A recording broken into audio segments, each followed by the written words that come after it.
Congratulations to my brother Darryl for this great honor that we get this year. I'm very excited. It means a great deal to me because it's the highest honor you can get from a team. And I know for myself, where my journey went, even joining the Yankees, I always consider myself a Met. I always wanted to retire as a Met.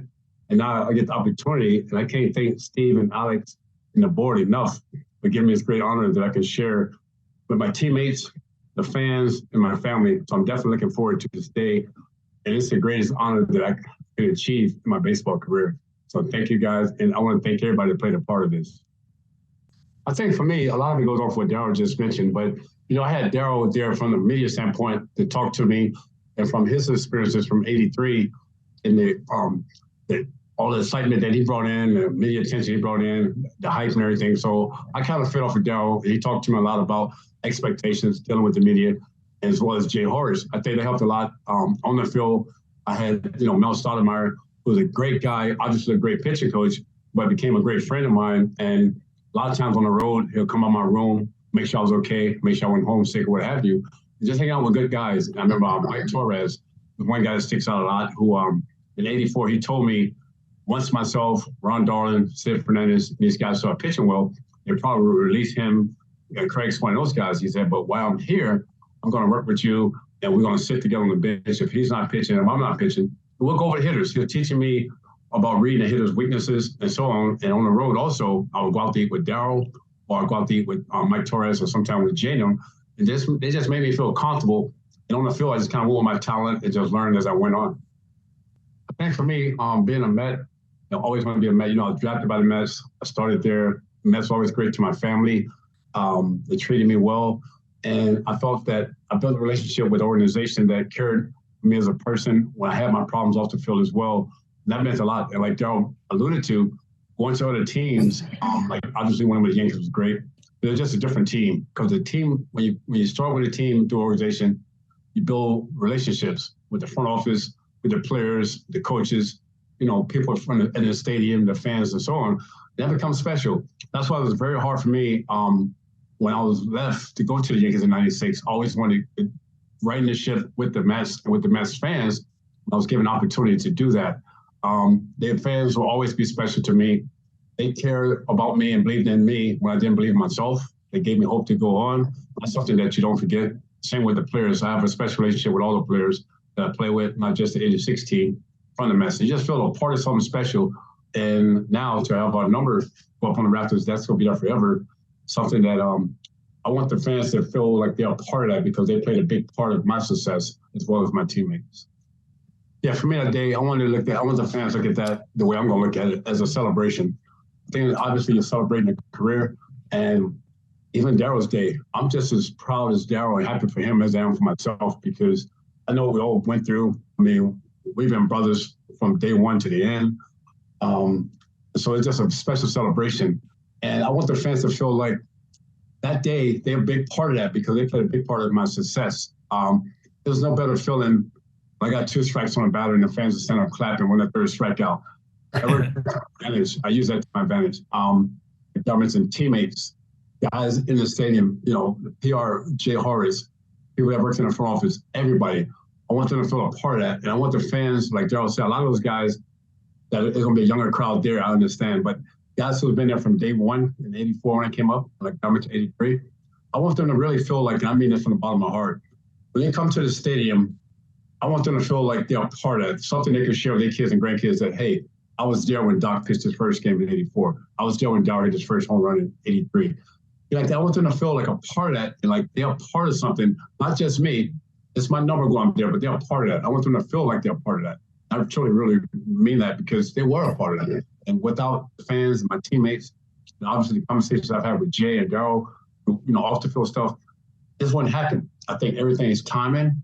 I remember not to justify anything or point fingers, I remember in '95, the Mets wanted to cut ties with me.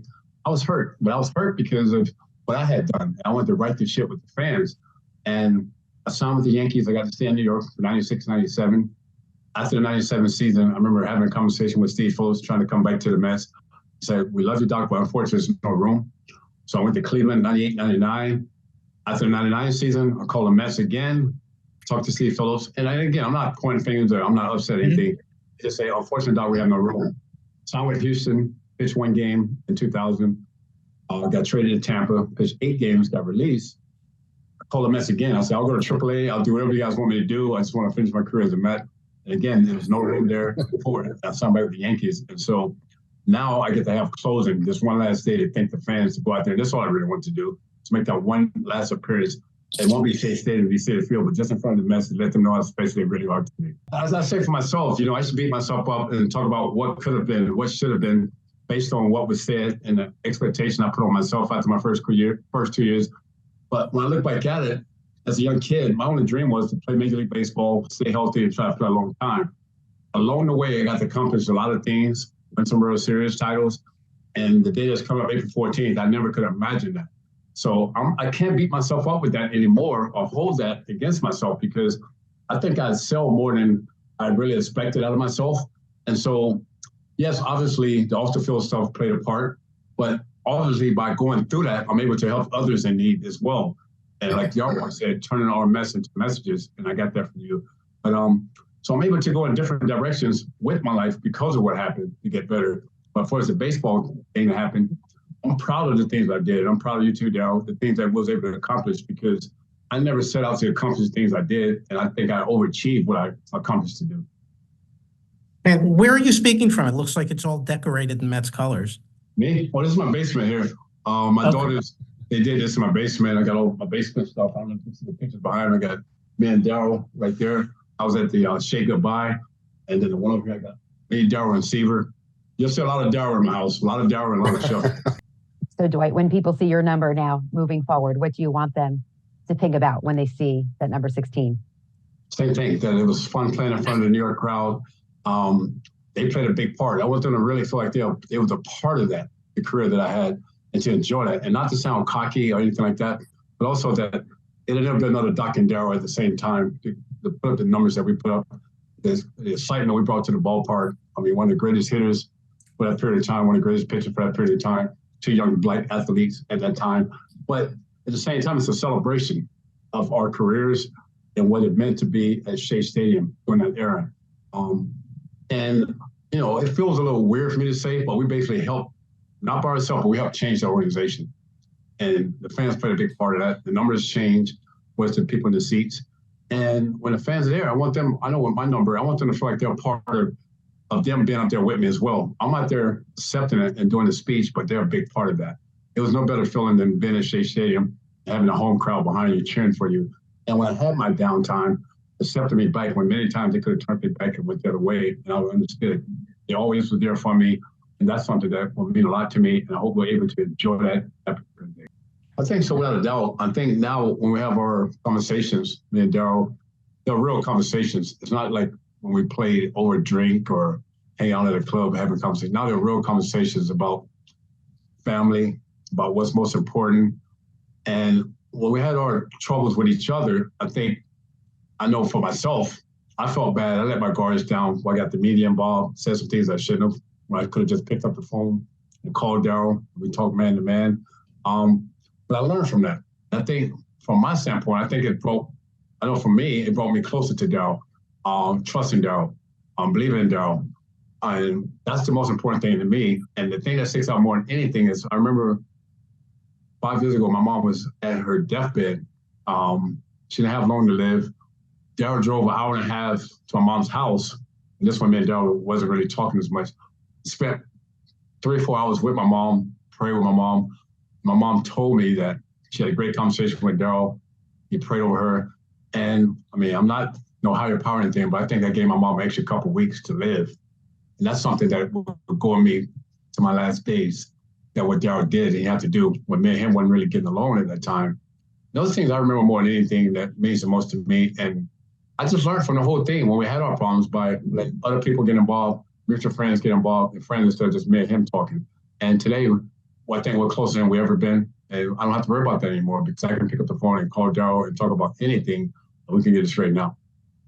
I feel like the team is close, they're real close. And like Darryl said, you got to have a chemistry. You got to be close because you're spending more time with your teammates than you are with your family.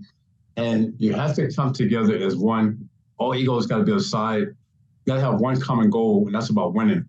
Because if they can get the experience to winning in New York with those fans behind them, there's no better feeling. Winning in New York is nothing close. I mean, one on the other side in the Bronx was fine.